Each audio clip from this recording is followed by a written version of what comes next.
Afternoon, Steel News fans. It is Wednesday, 1 o'clock.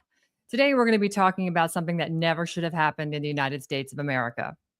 Families that were locked out, loved ones that were isolated, Americans, elderly, disabled, vulnerable, all left to die. And now Congress is quietly admitting it. There's a partisan bill moving through Washington right now called the Essential Caregivers Act of 2025. And what this bill does is it makes sure that what happened during COVID never happens again. But here's the truth.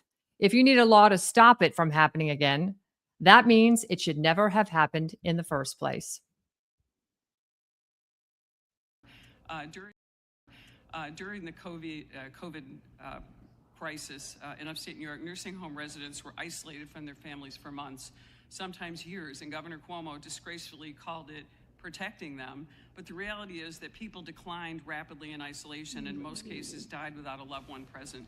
That wasn't protection. It was a policy failure of enormous consequence by Governor Cuomo and his administration that cost lives to thousands of seniors, not to mention the deadly nursing home order that he required nursing homes to take COVID positive patients where they didn't have the ability to handle these patients.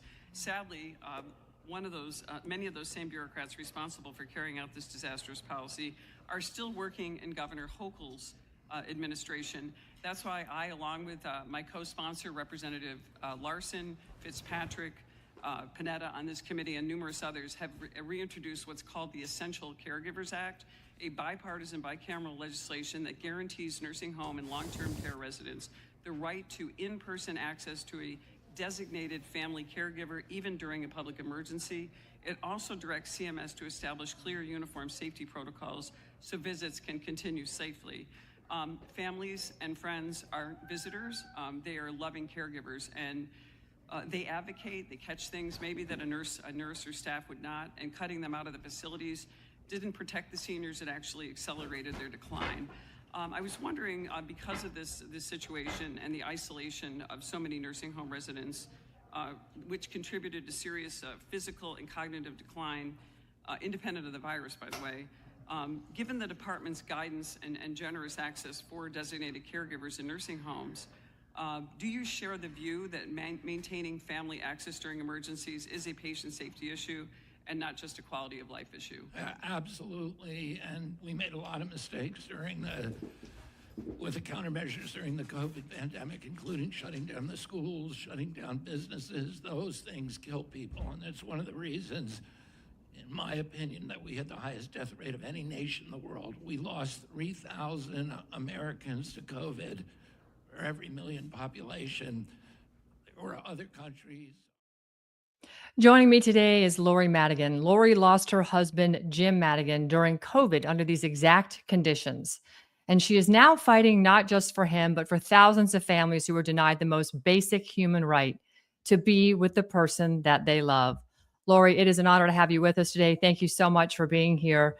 Again, my sincere condolences to the loss of your what looked to be an exceptional husband with a wonderful marriage. Tell us what happened and what you were told when you tried to be with him. Thank you so much for having me on, Ann. So we went to the hospital. We were already under doctor's care, and we were told to go get a CT scan and a breathing treatment. He had a really heavy cough.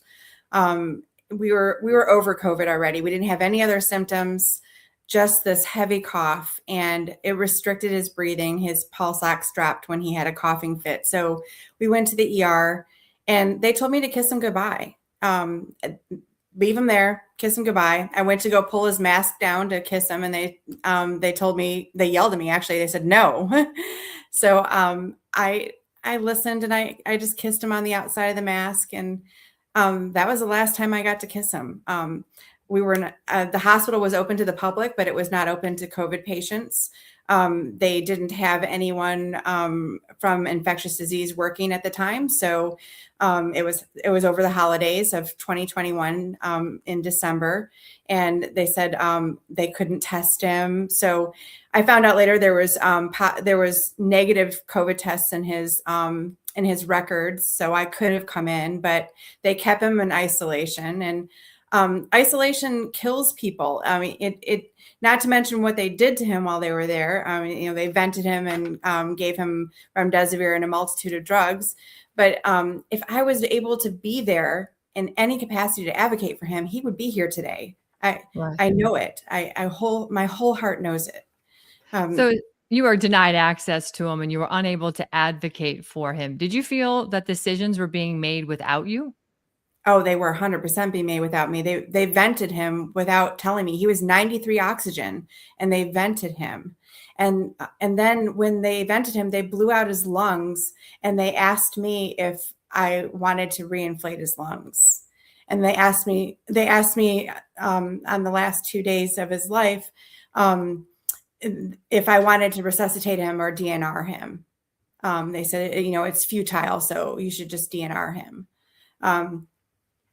Yeah. So they made all kinds of decisions. I asked for some basic treatments like ivermectin, hydrochloroquine, vitamin C. They said, no, we have our plan. And they didn't let me be a part of any of it. They in fact told me that it's a HIPAA violation to talk to me. So I had to get an attorney to talk to them to find out how my husband was doing. That seems to interfere with the vows you took before God. Man and wife together are one. This is the part that the people need to hear, because what you're describing isn't just your story, right? This happened to, hundreds of thousands of people all over the country, millions around the world.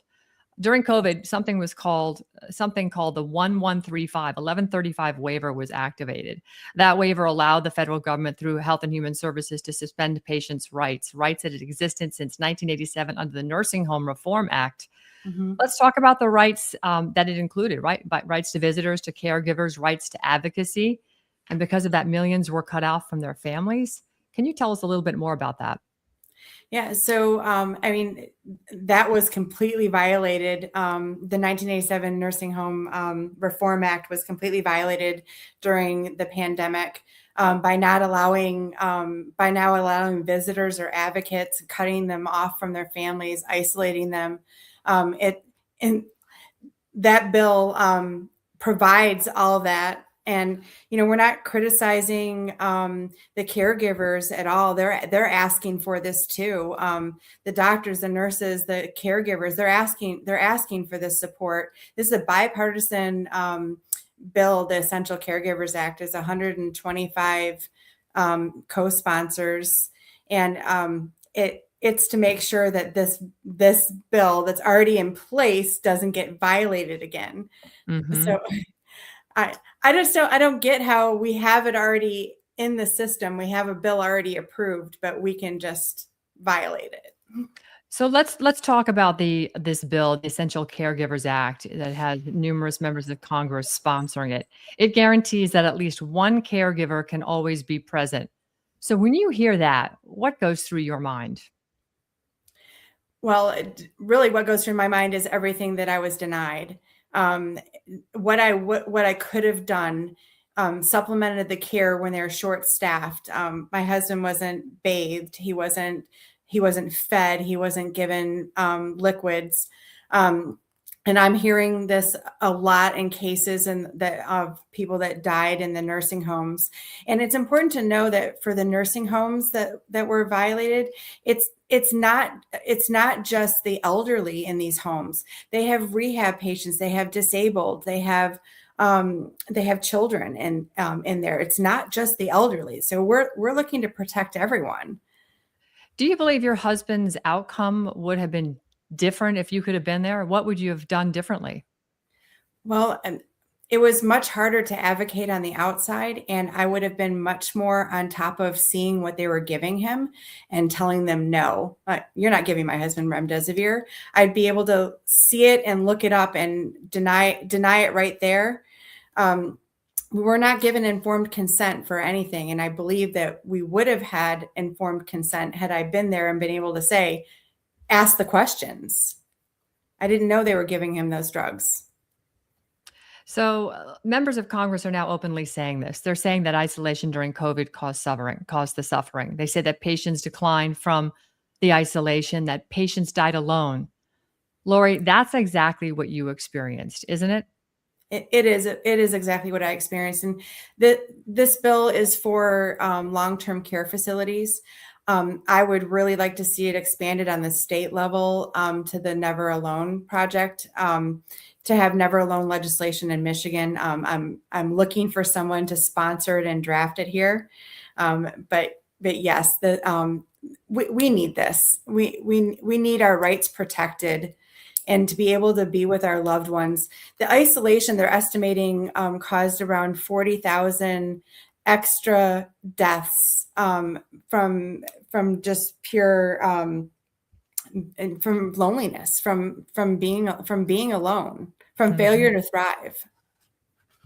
So looking at this list right here, these are Essential Caregiver Act supporting organizations and individuals. It's a big list from AARP, the American College of Healthcare Administrators, the American Geriatrics, Alzheimer's, the Association of Mature American Citizens, which is AMAC, ARC of North Carolina, and the list goes on. Tell us what seeing this list means to you and to getting this bill supported and passed. But in a bigger, broader sense, what does it mean to the change? Because a lot of these organizations tend to wallow in the swamp, right? So how do you think this is impacting what the swamp was able to do during COVID versus what it's going to be challenged with, since these organizations are lining up to get behind the bill? I honestly think it's remarkable that this many organizations are lining up to get behind the bill, and that we already have this much co-sponsorship. We have a quarter of the Senate already. We have 19 of the Ways and Means Committee, 16 of the Energy and Commerce Committee, and 6 of the Senate Finance Committee. So it's got incredible support. And the reason we need this level of support and even more is because thousands of bills are introduced to Congress every session. And you want it to stand out and go through as it's written, with the protections. You don't want it to get amended and lost in the shuffle. So it tends to have, the more support you have from these organizations who are extremely big and vocal, the better chance you have of getting these protections on the federal level. What do you want accountability to look like? Is this bill going to be enough to gain accountability, or do families like yours deserve more than just the slogan, never again? Oh, we deserve so much more. I want a memorial wall for my husband. He's so amazing, and his life was sacrificed. So I don't. This is a step towards justice. Is not allowing this to happen again, but it's nowhere near enough. As you know, Fauci's right-hand man was indicted yesterday, and Right. that is one step toward justice for us. But we need a whole lot more of that.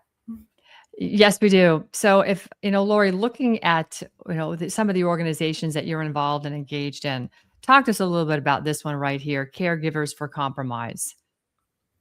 So for Caregivers for Compromise, they I'm independent. Okay. I'm on a quest for justice for my husband, and I help in any way I can. So I advocate for them. Whenever they have someone in a representative in Michigan that they want to speak to, I get on the Zoom call and tell them why I support this and why I want them to support it. As one of their constituents, I speak out, or I locate people in that district to speak on the call also. So, I mean, caregiver for Compromise, I know of them really just for this bill. Fantastic. Tell us a little bit about this petition right here that you're looking to prevent nursing home isolation. This is something you sent me. They're getting close to the goal. It looks like they've got 65,780 who've supported it with a goal of 70,000.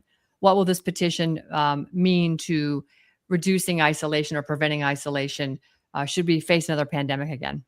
It's to show the level of support out there. So we really want this. This is how you can support. Click on this. If you're someone that lost a loved one, reach out and join the fight. Join these phone calls to talk to your legislators. I think I also provided a link to determine who your representatives are. And if you reach out to me or to Irma, we will get you connected to be on these calls and to ask for support. Lori, if you could say one thing to people in Washington, D.C. right now, what would it be? Gosh, that's a hard question. I have a whole lot of things to say to them. Go for it then. So you have the floor. You have the floor. First, I'd like to say to my representative, Representative Lisa McLean, please respond. I need your support, and I believe you're a compassionate person and should support your constituents. And I know you don't want people in your district to die. Never alone, never again. I love that. I love that very much. It's really quite dramatic to see that we are now in 2026. COVID started in January, February, March, we'll say, of 2020. We were dealing with something we had no idea what it was. There was a lot of fear. And then, of course, came the panacea, the vaccine, which a lot of people took. There was no informed consent given, which was really an atrocity and a war crime, in my humble opinion, considering what we know happened with the shots. But the protocols that were deployed as countermeasures, which is military jargon for, dealing with a bioweapon, is very telling in of itself that the world was put through something very, very horrific and very traumatic at a physical level, a health level, but an emotional and psychological level. And the fifth generation warfare that we continue to see ourselves in is being fought bravely because people like you who lost their loved ones are standing up. And I think, I look at this image of you and your husband right here, and I can see a healthy man, a healthy wife, a beautiful marriage. You have a beautiful family, and it was robbed. It was robbed because the government decided to make a point that they were in control, and they put policies forward that the corporations just fell into lockstep and made bad decisions and didn't engage the actual people who mattered the most to their loved one. And for that, I feel, a sincere sense of loss for you and for millions of other people who were put in that same terrible position. I think you're incredibly brave. I have one more ask that I forgot to say, and I can't believe I did. We want investigations across the nation. Investigate these hospitals. They took a lot of money to kill my husband, and I believe it should be investigated. These attorney generals need to step up.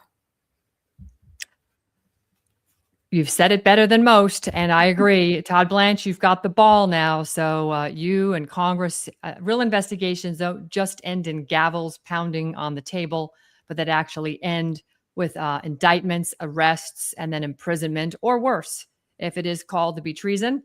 There are serious punishments for that, up to and including death. And if that needs to be, so be it, because we can never find ourselves here again. Lori Madigan, thank you so much. Again, our sincere condolences to you and your family. But you have taken a loss and turned it into something powerful. And you are not a woman to get in the way of. So I will sidestep that and let you keep marching down in the direction you are, because you're doing beautiful work on behalf of We the People. And for that, I say, God bless you. Thank you very much. Thank you so much, Ann. Thank you. Okay. Wow. Really, and again, another example of people stepping up into their power. Because if you're watching what that interview entailed today, I don't want you to just feel that story. I actually want you to do something about it. Lori Madigan is doing something about it. She's taking the loss of her beloved husband, because what happened during COVID, families like the Madigans that were locked out, their loved ones were left to die alone. This is more than a tragedy. It basically is the hallmark of a failure that we can never allow to have happen again. So if you are interested, there are petitions that you can sign, and we just show them to you. I'll bring it up again. These are petitions that I think everybody should take a minute and go to prevent nursing home isolation. They're only a few thousand signatures away from their goal. Please, folks, step into the line. Do it. You can leave a comment. You can tell your story. You can contact Congress. You can go to the house.gov. Let's see here. I think we even have that website for you. This website right here. You can sign the petition. Go to house.gov. Contact your representative and let them know that you want them to sign the Essential Caregivers Bill. There's also movies that people have put together at Caregivers for Compromise. This is their Vimeo account. You can look at all the different stories, 50 states, 50 stories. And of course, at the very least, Send your love, your prayers, and your best to Lori Madigan and the family, because this, again, as I said, should never happen to anybody. It should never be an issue. It should never be a thing. And, it's just an atrocity that we're actually finding ourselves here. Okay, we're going to take a quick break, hear a message from MyPillow, and we'll be right back with our next guest. Looks like you've been sleeping well. Megan, he's back. The MyPillow guy. And you're looking good. Still feeling good. Well, just when you thought it couldn't get any better, we've got the best pillow ever, MyPillow 2.0. When I invented MyPillow, it had everything you'd ever want in a pillow. Well, now there's new technology that makes it even better. MyPillow 2.0 has my patented fill combined with a cooling fabric with temperature regulating thread. MyPillow 2.0 is truly the next generation of MyPillow. Now's the time to go to MyPillow.com or call the number on your screen. Use the promo code to save 50% on your MyPillow 2.0. Not only that, for a limited time, your entire order ships absolutely free. You're sleeping even better. And cooler, too. And you're looking good. Feeling good. I knew you would. MyPillow.com. Food security or food sovereignty. Every time we buy food, we choose. Glyphosate exposure is exploding, and people are asking, why is food so expensive? This is why we do what we do. Organic fields, thriving orchards, the purest ingredients straight from the earth. From our farms to your family, we do the testing so you don't have to. You save time, you save money, and our regenerative farms continue to grow. It's time to remove what does not belong. Rebuild with cleaner inputs. Support the farmers with the future in mind. This isn't a trend. It's a shift. We still have a voice. We still have a choice to vote with our dollars for a healthier America today. Tap the link. Are you ready to take your health back? At vandersteelhealth.com, I trust Purium's powerful superfoods to fuel my body with clean, plant-based nutrition. And in a world filled with toxins, Biomedic is designed to help support your body's natural detox process, even from glyphosate exposure. Real nutrition, targeted support, no junk. Go to vandersteelhealth.com and take control of your health today.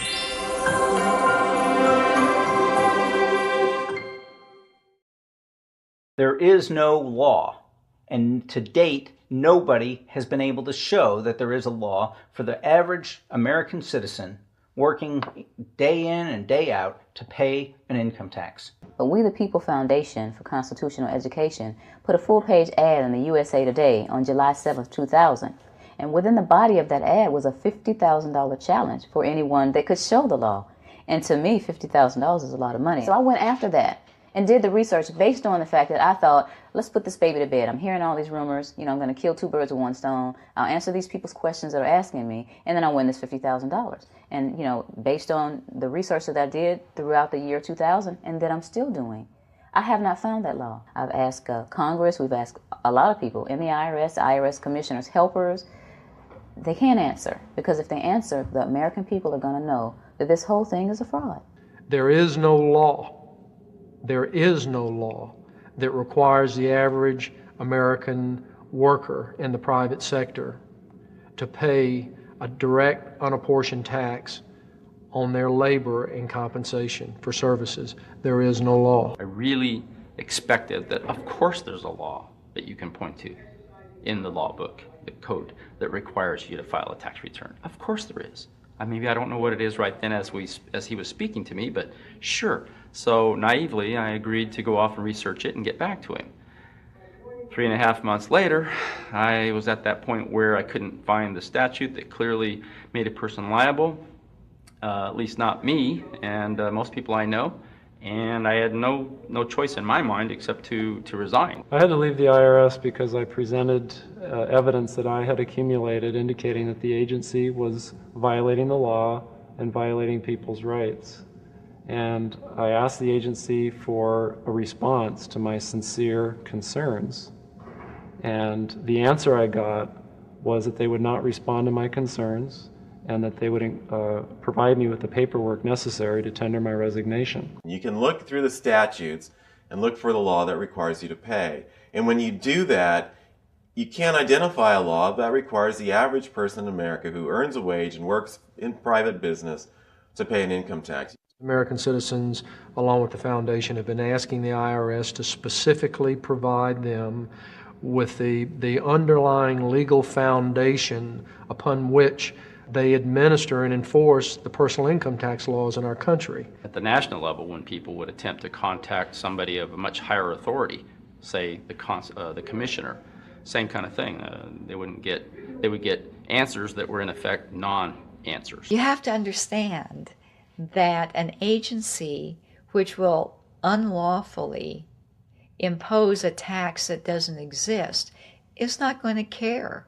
If we, the people, don't know what our rights are, they're not going to tell us. If Americans just learned that the IRS was actually knowingly deceiving them, that would be enough for them to rise up and put a stop to it. 100% of what is collected is absorbed solely by interest on the federal debt. All individual income tax revenues are gone before 1 nickel is spent on the services taxpayers expect from government. People have been told, that you need this income tax system to fund government, which is absolutely ridiculous. I mean, my question is, well, if that's true, how did we fund government from 1776 to 1913? The main purpose of the income tax is not to raise revenue, but to redistribute wealth and to control society. A lot of people might say, well, gee, if there wasn't an income tax, what would happen to education? They don't understand that education is paid for the most part, out of state and local taxes, your property tax. People might say, well, how are we going to build and maintain our highways? If there's no money coming into the government, we need our highways. There is a tax on every gallon of gasoline that people buy.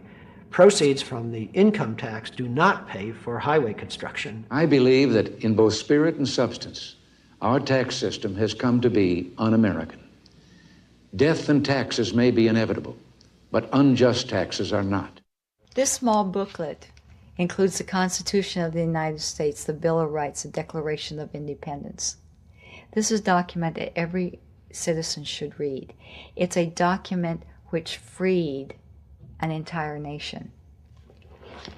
This is the Internal Revenue Code, and this document, and the unlawful application of this document by the Internal Revenue Service has enslaved the nation that this document attempted to free.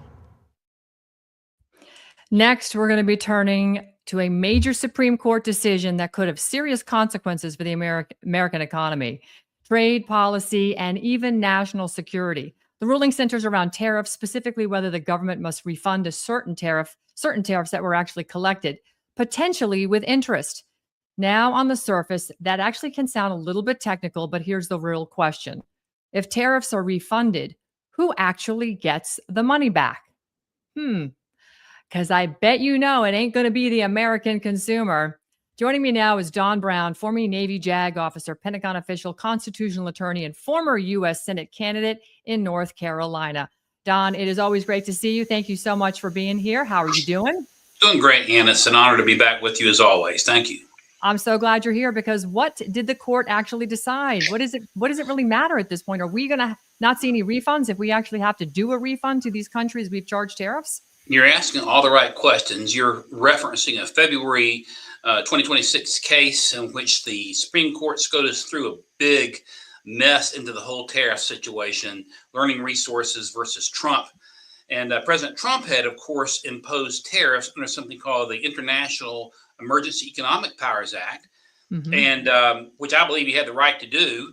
But unfortunately for the president, and unfortunately for America First, in the 6-3 decision, the SCOTUS deemed that to be unconstitutional. In the lead dissent by Justice Kavanaugh, joined by Justice Alito, they point out that that particular act allows a president to regulate importation when there's an emergency. The president had declared an emergency not only for fentanyl, but also for the trade imbalance.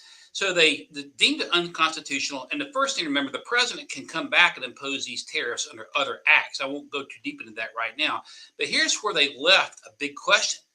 Who gets the money back? They left that wide open, didn't discuss it at all. I feel like they should have indicated that there will be no refund to put it into it. But then the Court of International Trade in one case comes in and basically issues a $166 billion judgment against the Department of Treasury to refund the corporations. And those corporations, you see, had already passed that cost to the consumer. So if this stands, and it is now in the Court of International Trade, U.S. Court of International Trade, if it stands, what it means is these big corporations will get their money back, but they've already made money off the consumers, and the poor consumers are stuck with it. So it was a disastrous opinion by the Supreme Court. They should have cleared it up. And now it's in the Court of International Trade, and we don't have an answer. But, you know, these trade imbalances have necessitated some of these tariff actions, the tremendous trade imbalances. We had $200 billion to China in 2025, $197 to Mexico. And folks need to understand that trade imbalances mean loss of U.S. jobs. So it's kind of a morass right now. We'll wait to see what the courts are going to do with it. Wow. Okay. So let's just make sure our viewers are on the same page here, because for those who aren't living in trade law every day, which I'm not, but what exactly are tariffs and who should be paying them in practice? Well, a tariff is an imposition of an additional duty. A duty is a tax on foreign imports that come into the United States.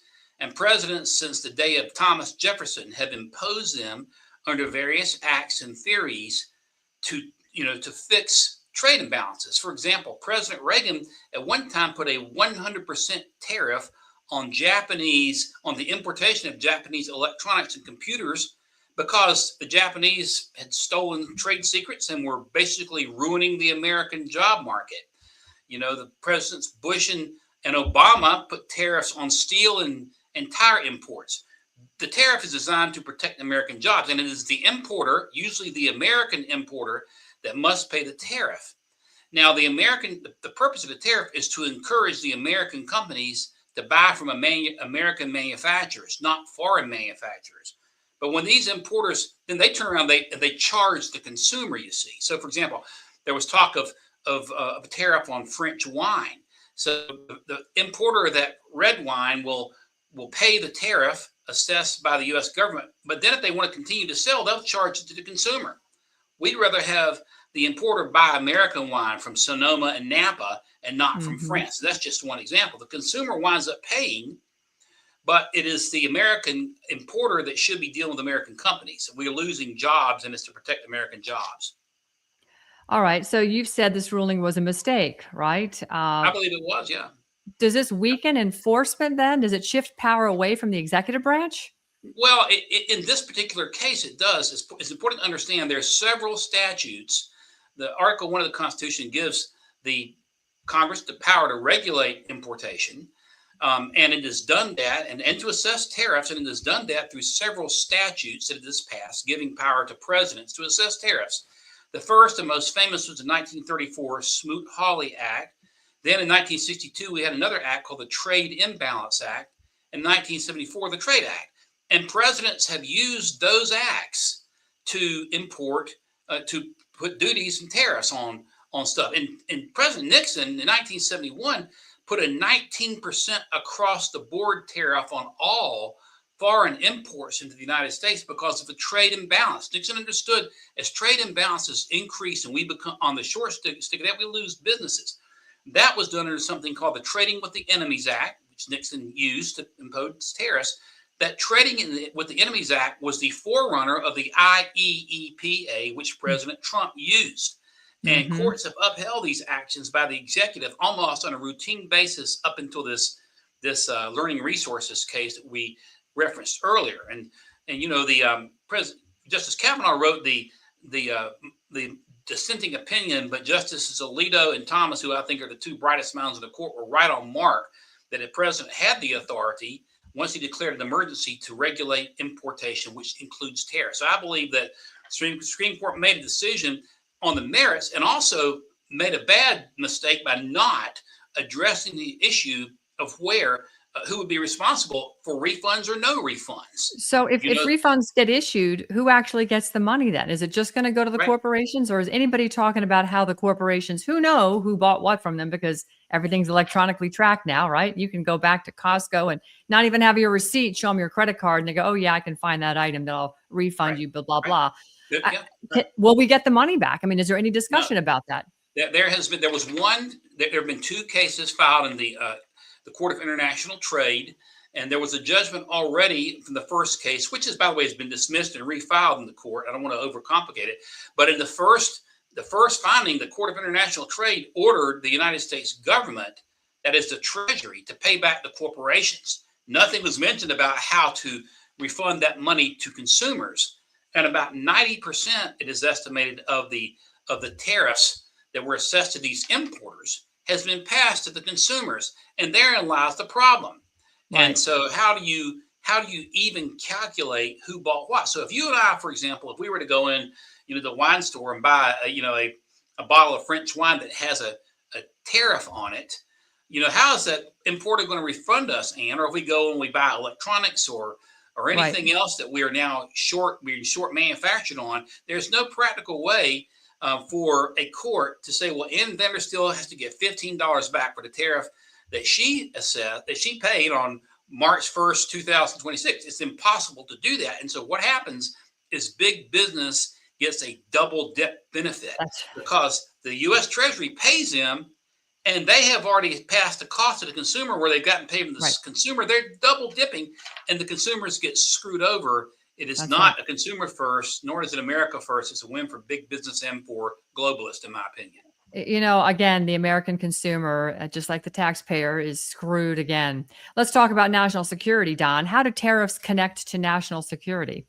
Well, it's interesting because, I just had an op-ed published, and I'll send you a copy of it in American Thinker this week on the desperate situation we're in with shipbuilding, for example. Okay. In World War II, we were building a ship in 7 days. Now it takes us 5 to 7 years. The Chinese are building them 200 times as fast as we are. Our Aegis systems on our guided missile destroyers are being built primarily in Korea. We are not making things in the United States because of irresponsible trade policies, largely from the Democrats. You go back, they moved jobs overseas. And so we aren't manufacturing things. So when we have a trade deficit, that means that we're buying from manufacturers overseas and we're losing American jobs. Shipbuilding, for example, is national security. We've got a Navy out there trying to patrol the Gulf right now. We have 291 ships in the U.S. Navy, and the Chinese have over 400.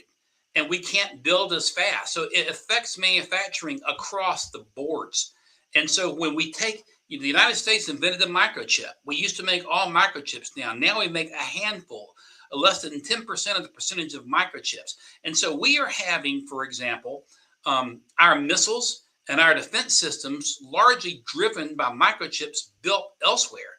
Mm-hmm. And that's how it affects national security, because our defense becomes dependent on products that are made overseas that we can't make because we have foolishly shipped these jobs overseas through foolish trade policies. So it sounds like you're talking about economic leverage, foreign policy tools, and a supply chain control that the tariffs should have some weight in. But at the moment, because the Supreme Court has just basically thrown the baby out with the bathwater, we have been rendered impotent. Would that be a fair assessment?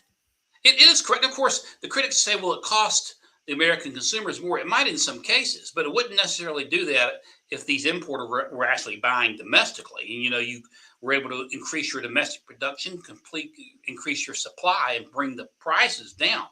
They're not doing that. So, and I think that President Trump in this particular instance used this act that had not been used before, but he used it, and he was within the bounds of the statute, as far as I'm concerned, to apply the tariff more quickly. He can actually go back under some of these other acts I've mentioned and other presidents have used, including the 74 and the 62 acts, and reimpose these tariffs. And we're back to square one. It'll just take a little longer because there are more procedural prerequisites set forth in the 62 Act and the 74 Act than the act that the president used that was struck down by the court in February.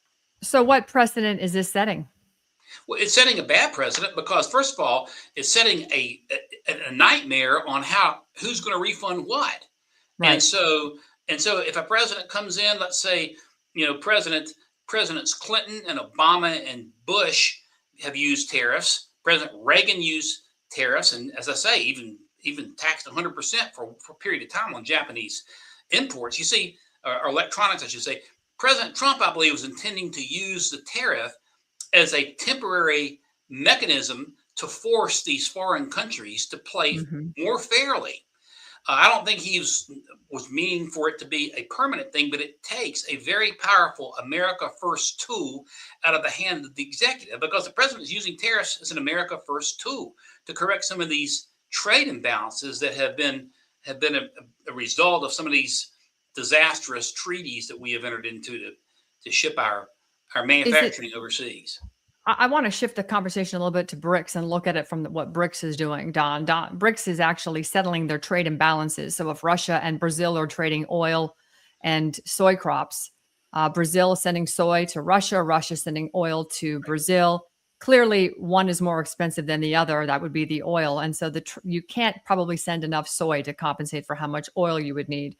Ergo, they are settling their trade imbalances with gold. It seems that BRICS countries are moving to an asset-backed currency, a basket of them, in fact.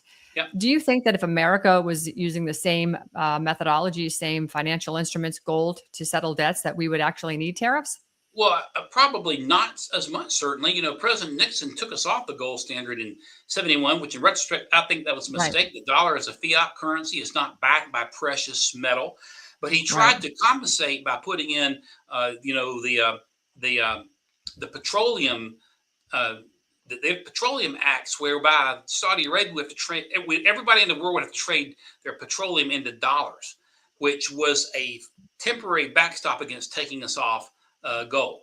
It is clear that the BRICS nations, their stated goal is to remove the United States dollar and end it as the international currency of trade, which has been the case since Bretton Woods.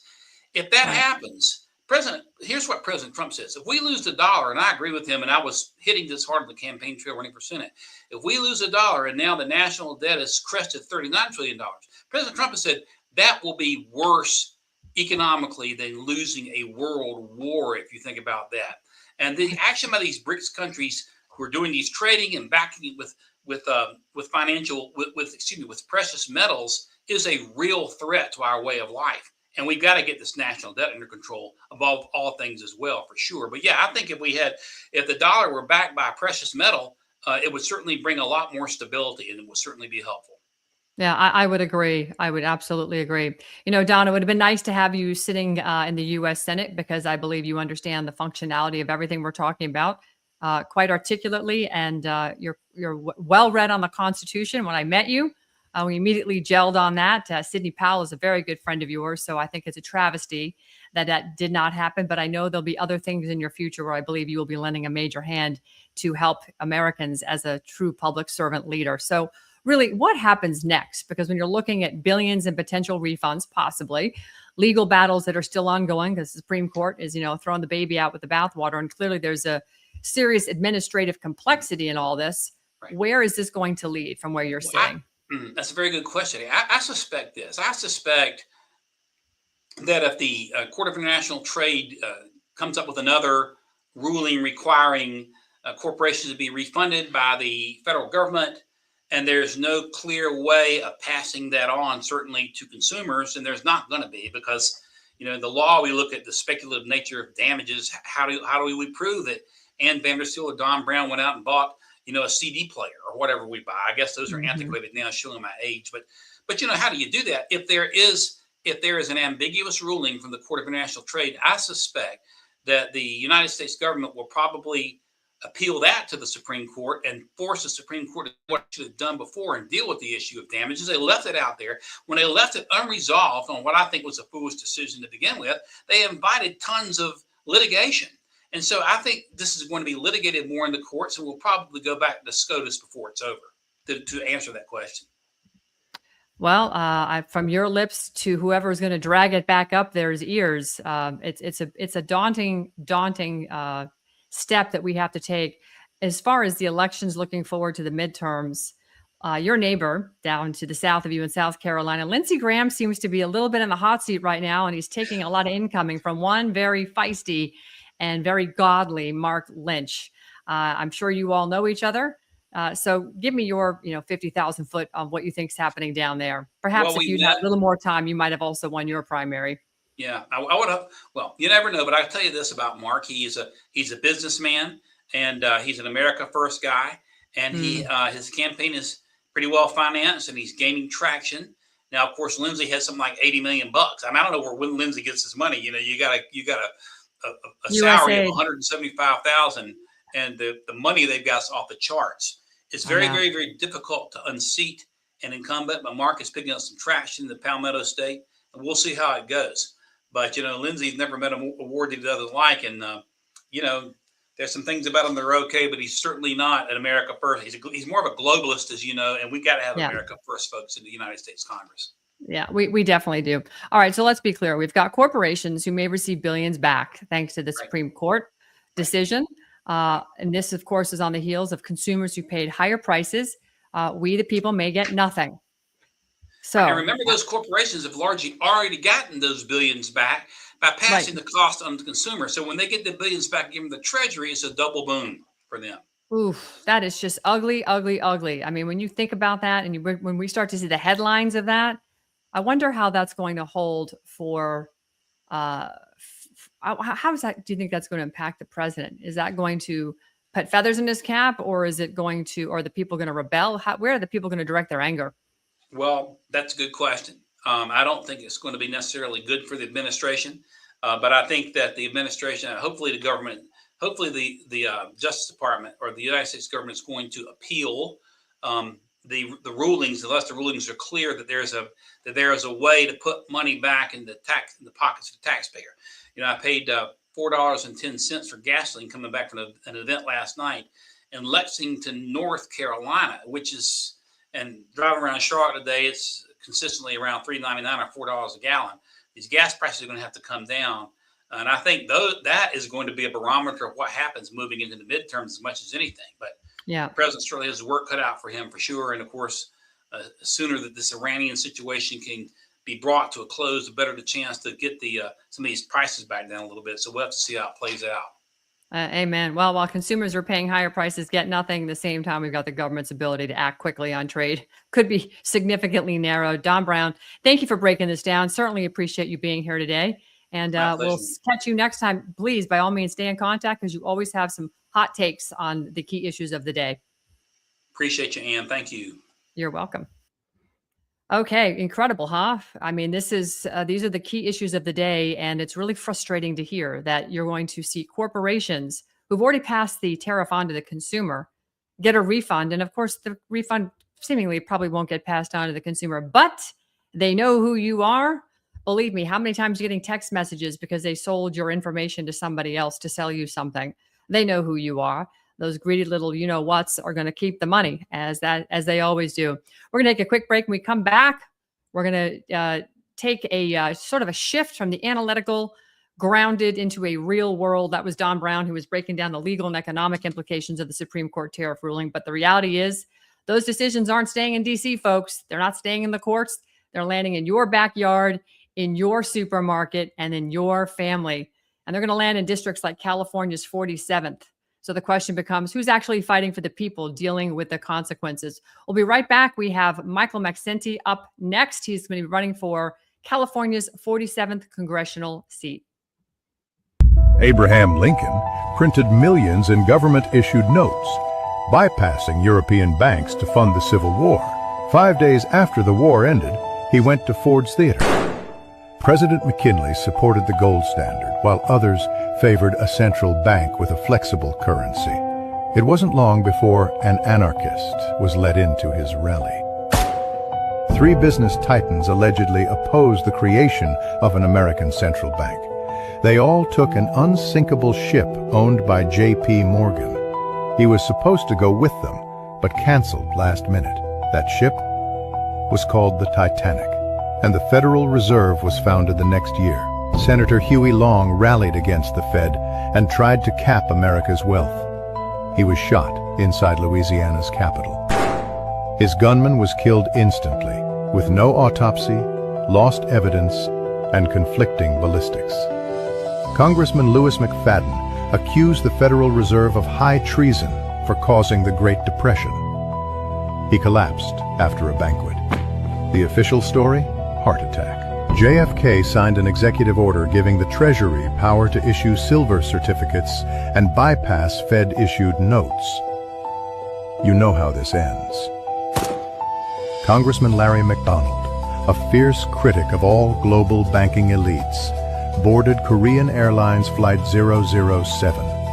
The plane accidentally veered into Soviet airspace.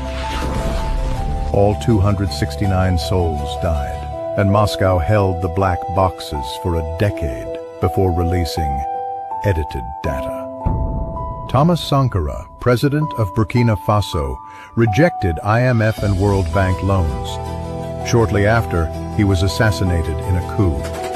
His successor immediately took the loans. By the year 2001, very few countries didn't have Western-controlled central banks. Afghanistan and Iraq were two of them. All they needed was an excuse. The ruler of Libya, Gaddafi, proposed a gold-backed African dinar to replace the dollar for oil. NATO intervened in Libya's civil war, and Gaddafi was killed. Libya got a new central bank. Clapper. And joining me now is Michael Maxenti. He is running for California's 47th district in the United States Congress. He's a business leader, a longtime activist, and someone running on what he calls common sense, people first agenda, focused on affordability, health, security, and government accountability. Michael, it is a pleasure to have you here. Thank you, and welcome to Steel News. Always a pleasure to have someone like yourself in the house.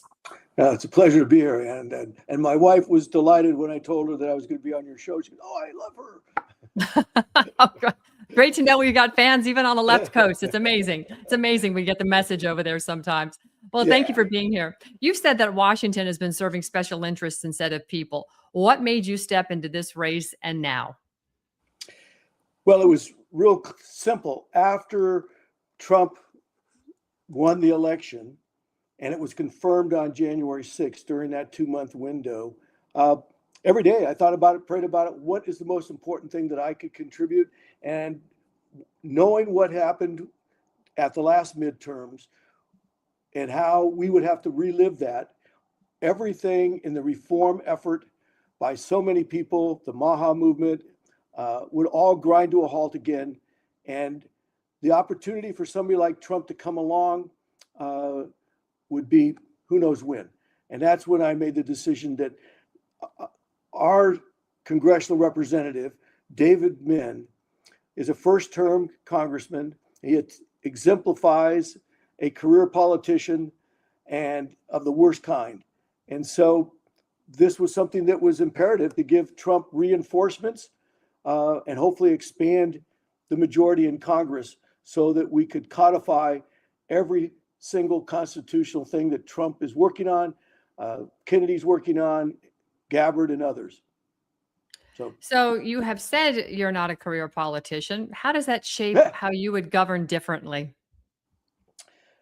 I would govern differently because of the fact that I have built businesses. I've turned around businesses. I was a young president of a division of American Standard, challenged with the opportunity to turn that division around after being there for 8 years. The company had been in business over 90 years, and I turned it around. But I don't have the answers. I'm not some genius, but I know how to bring people together, offer a vision, create a path and a process so that we can get solutions that really work. I was then given the opportunity to launch a joint venture for Nissan Corporation here in Irvine. I oversaw building a manufacturing plant, launching a business for Nissan and another Japanese company, again, with the vision of creating the finest graphic arts company in the world. I, again, don't have all the answers, but I do know how to bring people together, seek solutions, and create real viable paths to get results. I've done the same thing at Children's Hospital, where I was on the board there for 14 years. I've done it in the private community in Laguna Beach in the athletic community. I've done it wherever I've been. And then I bought a very small little magazine in Anaheim that was in 19 hotels. And over the course of the next 17 years, I built it into the second largest tourism publishing business in California that I sold in 2014, where we were in 564 hotels with 3 additions. So I've built things in the private sector, in the business world, and that's the kind of approach that we need to take into Congress. Right now, over 70% of our members of Congress are attorneys and legally trained, which is something essential in our society. But at the same token, none of them have been trained as facilitators that I've been able to find. They've all been trained how to manipulate the facts. That's right. The jury, the judge, the witness, and public opinion to do one thing: win for a side, no matter if they know it's right, wrong, or whatever. That's all they care about. They don't know how to bring people together, find solutions, do that. That's not what they're trained for. I am. So let's talk about what people are feeling every day then, Michael, the cost of living. You've made affordability a central issue for housing, gas, and healthcare. What specifically would you like to bring those costs down for families, or excuse me, what would you do specifically to bring those costs down for families in your district? Well, we've all been talking about gas, and that's a specific thing to California. What Trump's doing and needs help on is how to create true energy independence that can help drive down energy costs. But energy cost is a huge issue, but it's not the number 1 or 2 here for most Californians. Obviously, it's housing costs are the most expensive thing, and there's a lot of things could be done, even at the federal level. I'll give you just 2 quick examples, one of which people my age, senior citizens, have. Most of my friends and I had homes that we bought many years ago. We raised our families there. Now the kids have all grown up and gone off. We've got grandkids. We've got these big houses that we don't need any longer. But at the same token, if we sell that house, we have huge tax consequences, both state and federal. And so most seniors don't want to sell their house and face those big tax consequences. Right. And yet they hold on to a house that they don't need, 4,000 square foot house, 3,000 square foot homes that are perfect for young families coming up. They need those homes. They're near the good schools. They're in good areas. So we can flip that where right now the tax consequences are in favor of, if you buy a house of equal value or more, then you get these big tax breaks. We could flip that and say, if you downsize out of your home, you will get the same tax benefits, so that we can free up homes onto the market. And at the same token, that won't drive up prices with more homes coming on the market, because the baby boomers are, most all of them would like to have that money in their pocket so they could live on it. Sure. That would add more volume to the houses and lower the prices and make available homes for the young families and people who need them and want to go up in size. So that's Absolutely. just one simple common sense type approach to it. So with respect to gas and healthcare, what specifically, or should I say, how much of that do you believe is tied to federal policy versus state level decisions in California? In California, the gas, most of that is all strictly California policies that our Democrat-controlled supermajority legislature and governorships have given us year after year after year. Where when I was growing up, there was over 30 refineries in California. Today, there's 4, and 2 even of those are threatening to leave. And we have a huge percentage of our gasoline and oil that's being shipped in from around the world. So those are state policies. Besides the taxation issues on that, that's more of a state issue. But healthcare, which is the second biggest expense, and for many, it's the biggest expense for Californians behind housing, that's something that is more controllable at the federal level. But again, Congress has not been doing its responsibility, because it is allowing for carve-outs for some of these, not only the pesticides, which is part of the whole health issue, but vaccines and others. So Congress, because every law Congress passes supersedes a state law unless it's tied directly to that state constitution. So Right. Congress could step up and begin to pass laws that would not allow states to have workarounds to the many great changes that are being made by Kennedy, under Kennedy's leadership throughout our healthcare industry, in our food processing, our agriculture, our pharmaceuticals, et cetera. So driving down the costs of the healthcare for Americans and making Americans healthy and conscious and responsible for their own health is huge. It definitely is. I remember a day back when I was a young girl going to Southern California, and everybody looked like they walked off some sort of fitness magazine. They were all supermodels, both the men and women. Today, it's a little bit different out there. So let's actually break down the policy. Let's talk about preventative care versus the treatment model. Let's talk about the chronic disease crisis, the role of government versus individual responsibility, because you really emphasize shifting from disease care to prevention and addressing the chronic illness. Like, expand on that for our audience, please. Well, right now we have a closed loop system that is basically owned by the BlackRocks and the other major institutions. They own most of our major farming industries, the processing industries of our food, the insurance companies, the pharmaceutical companies, and the health providers, the medical industry. So we used to joke about it in a bad way, how Disneyland, over the last many years, they would try to take you by the ankles and shake you until they could get every penny out of your pockets while you were there. Well, that's exactly what BlackRock and State Street and Vanguard and the rest of them are doing. They want and knowingly are allowing us to become sick and in need of medical care so that they can, throughout your lifetime, you become nothing more than a major asset to them when you're sick. So we need to change those incentives. We need to do that. And again, under Kennedy's guidance, we're making great headway to decouple the corporate capture of our entire system, right, and bring it back to the people so it's responsive to the people. Jeff Dornick is a good friend. I know a good friend of yours. Jeff and I did a show recently together, and your name came up. One of the areas that is keenly important to me, and with the work that I've done along the border, is the fact that you've put a strong focus on border security and community safety. So what does that really mean in terms of practicality? What are the practical terms of that definition for you? And how do you balance enforcement with legal immigration reform? That's a really difficult issue because of the amount of how bad, first let me back up, how bad our immigration system has been, and Congress has allowed this. 1986, under a Democrat-controlled House and Senate, passed comprehensive immigration reform that President Reagan signed into law. That has never been fully implemented, and that has been purposefully because it has benefited all sides of this equation, from the corrupt sides of the leadership of both parties. Some wanted the votes, some wanted the illegal immigrations. It drove down wages. It did a whole lot of things that benefited both parties and the major donors to those parties.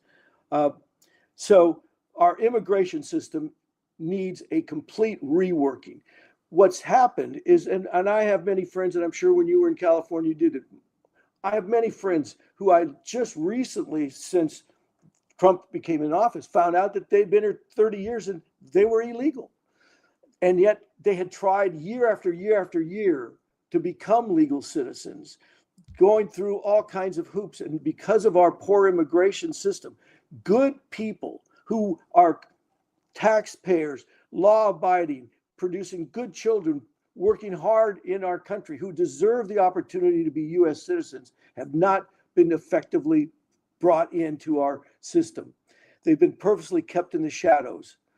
That's something that needs to be fixed. Now, those people who've come in the last 4 years under Biden's administration that were criminals or who've gotten here and who've taken advantage of this system, who have not come in and become productive citizens, law-abiding, not citizens because they're, and given an opportunity. If they have not been law-abiding taxpayers and good people, then those all people need to be gone, and gone as quickly as possible. At the same token, we do have to represent our values. And I believe that there's a balance that needs to be there between the physical methods we use to extradite people. And that's where these groups that go and fight against ICE and fight against it, they create these problems often. Right. With their well-intentioned efforts, they end up getting in the way, creating a lot of the problems. We need to recognize, folks, we cannot have borders that have been opened, and those people who've come here who are criminals, who have not or are currently here taking advantage of the system, need to go ASAP. I totally agree. I completely agree. We saw a tragedy in Minnesota, Renee Good, who was shot and killed when her quote wife, live-in partner, whatever the other lady was, basically encouraged her to turn her vehicle into an ICE agent. And it resulted in her getting shot and killed in self-defense. It's a terrible story, but this is the kind of brainwashing that's out there. Let's shift a little bit here and talk about accountability, because that's a big item for you as well. You're talking about cutting waste, auditing agencies, perhaps doging them, all in order to restore the trust of your public. What does it look like on day one if you're elected? Well, I hear that. What would you do on day one? Most of these things solutions need to be brought forth that are effective and work. There's a number of things that I would want to attack immediately. First off, the issue of budgeting, with zero-based budgeting, a full federal audit, a balanced budget amendment that a good friend of mine that I've been working with since 2011 is leading that charge, and that's David M. Walker. And a debt to GDP cap. We have to end the inflationary spending, and Congress, if you don't pass a budget on time, no budget, no pay. And that doesn't mean retroactive either. So we've got to change the way we run our government and run it more like you would run an effective good household or a business, and hold yourself accountable. Talk about education and parental rights as part of your platform. What role should parents have in education policy today? Parents should be first priority always. They're your children. And unless there is some physical issues or some other issues there, it's always parents' rights first, always. The state, and like in education and other things, is trying to integrate an ideology and indoctrination into an education system. And then you talk about the mutilation of children and allowing those kind of things. It's absolutely abhorrent to me that there are people who would allow young children to make these kind of decisions. There's reasons why you can't get a driver's license until you're 16 because of areas of maturity that you need to advance to. There's reasons why you can't freely drink alcohol until at least 18, in some states, or 21, again, because of the development of your frontal lobe and other parts of your brain and your maturity. To allow somebody to think that almost every child goes through a period, including myself, where you questioned when you were going through a maturation process of your own masculinity or femininity. Sure. And that's where good parenting comes in. That's where having parents there to help you, guide you through that, not teachers and medical people who want to benefit from it, who have an orthodoxy or an ideology that they want to inflict on you, and while they're making money doing it. Right. So parents' Well, rights we're in first. agreement there. Government education should have no business in how you raise your children. It's there to give you the 3 R's. That's about it. Energy is another very important topic for your campaign, specifically affordable and reliable energy. What's your approach there, especially in a state like California? Well, we have to be very sensitive to our coast, to the coast, and to our environment. But we need to now step back into nuclear and other forms of energy here that's safe now. There's lots of new technology that proves nuclear is safe. We have huge oil reserves in California, some of the biggest in the world. We need to tap into those. This push to move to green energy we all know, or most of us know, was done purposefully to enrich certain people, to help give more control over the population. That was far too fast, far too irresponsible. We need to take advantage of the most efficient fuel systems we have right now, which is fossil fuels and nuclear, and work towards new energy sources that will be sustainable and drive down costs. But we have huge energy needs that need to be met, and met now with total environmental sensitivity. There's not like you have to do one or the other. We can do both. We Sure. can walk and chew gum when it comes to this energy. I agree with you on that as well. Looks like if you were running in Florida and you're in my district, I would absolutely vote for you. I'm voting for this man right here for governor. And I think the two of you would have a very aligned conversation, which is refreshing to see that men like you are stepping in to serve as servant leaders. So why should the voters in the California's 47th district choose you then? Because I am the only Republican that has the proven skill sets and the proven connection to the independent community, to the Mohawk community, to create the coalition necessary to win, to take out Dave Min in a district where they have a D+4 rating. But this district only voted 8,000 more votes for Harris than Trump. This is a district that is very winnable with a coalition of the soft, if you will, Democrats who are health conscious, with independents who want to see our government actually work on behalf of the people and follow the Constitution.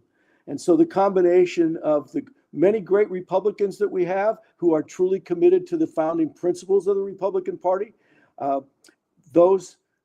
that coalition is what's necessary to win today in California. And I'm the only Republican that has the connections and the proven credibility and track record to do that. I've lived and worked in this district for 50 years, and not my resume, because ChatGPT didn't write my resume, didn't fake that.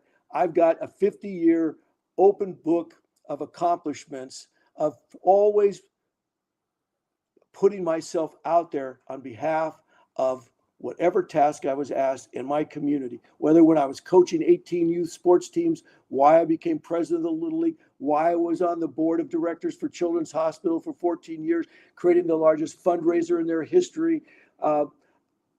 Everywhere I've gone, I have a record of putting myself out there for others and the community. And that's what was the most difficult thing for me when I decided to run, was from Congress people like Chris Cox and Tom Campbell and others said, Maxine, the hardest thing for you to be is to go from being, they knew me, and you're taught as a child to always be humble. Let your deeds and your actions speak for yourself. You never talk about yourself in these terms that I just did. And they said, you're going to have to learn to become your own advocate, because that is going to be the most difficult thing. And it's been the most difficult challenge, was to be able to step aside and put myself out there as the product instead of that servant leadership role that I'm most comfortable in. But yeah, I'm committed to this because it's that important. And part of why I did this was in reflection upon the sacrifices of my generation and my father's generation that they did for World War II, and my buddies did in Vietnam. And then it's like, this is my time to serve, and I've chosen to step forward, because that's the only reason somebody like Hitler was able to do what he did, was because not enough people stood up. And you're right. I'm standing up. You're right. Well, goodness gracious, Michael Maxenti, thank you so much. It's an honor to have you on today. Please give my regards and my best to your wife. I look forward to meeting her. Perhaps you'll see us this June in Tulsa. There's another Reawaken America reunion. We're sort of getting the band back together again. It's going to be 2 days of a lot of fun, a lot of love, a lot of laughs, and a lot of learning. But we are still standing on principle. And it's lovely to see somebody else like yourself standing on principle as well. God bless you. We will continue to monitor your race. Jeff Dornick didn't disappoint when he connected me to you. Well, thank you so much, Ann. I appreciate it greatly. My pleasure. Okay, well, folks, wow, what a show, huh? 3 segments today, 3 very different conversations. We started with a human impact story. We moved into constitutional and economic consequences. And now we're ending where it matters the most. People like Michael Maxenti in leadership. Because at the end of the day, policy only matters if it actually improves people's lives. And that's the question voters are going to be asking during the midterms out in California and across this country. Michael Maxenti, I thank you and I salute you. Thanks for being here. It's just incredible because we've walked through those different conversations and they always lead to the same place, accountability. We need to get accountability for the families that have been harmed during COVID. We need to look at the Supreme Court that is seemingly running roughshod over us. And we have some serious questions about the fairness and authority and who truly benefits from these tariffs being overturned and the refunds going to the corporations. But we do have to always consider the leadership because it's a leadership, the servant leadership that we have that gets us to the point in which we find ourselves today, because it doesn't happen by accident, people. These policies aren't writing themselves and these decisions don't enforce themselves. And consequences just don't appear out of nowhere. They come from people in positions of, quote, power, which means the future looks exactly like the choices that we make now. So on that note, I'm going to leave you. It's been an honor to be with you again today on Wednesday. I will see you again tomorrow. Have a fantastic rest of your afternoon. Stay safe out there. Don't twiddle your thumbs too much on X. Go enjoy a little sunshine if you got some. I am. I'm going to get outside right now. God bless you all and have a great afternoon. Food security or food sovereignty. Every time we buy food, we choose. Glyphosate exposure is exploding, and people are asking, why is food so expensive? This is why we do what we do. Organic fields, thriving orchards, the purest ingredients straight from the earth. From our farms to your family, we do the testing so you don't have to. You save time, you save money, and our regenerative farms continue to grow. It's time to remove what does not belong. Rebuild with cleaner inputs. Support the farmers with the future in mind. This isn't a trend. It's a shift. We still have a voice. We still have a choice. To vote with our dollars for a healthier America today. Tap the link. Are you ready to take your health back? At Vandersteelhealth.com, I trust Purium's powerful superfoods to fuel my body with clean, plant-based nutrition. And in a world filled with toxins, Biomedic is designed to help support your body's natural detox process, even from glyphosate exposure. Real nutrition, targeted support, no junk. Go to Vandersteelhealth.com and take control of your health today.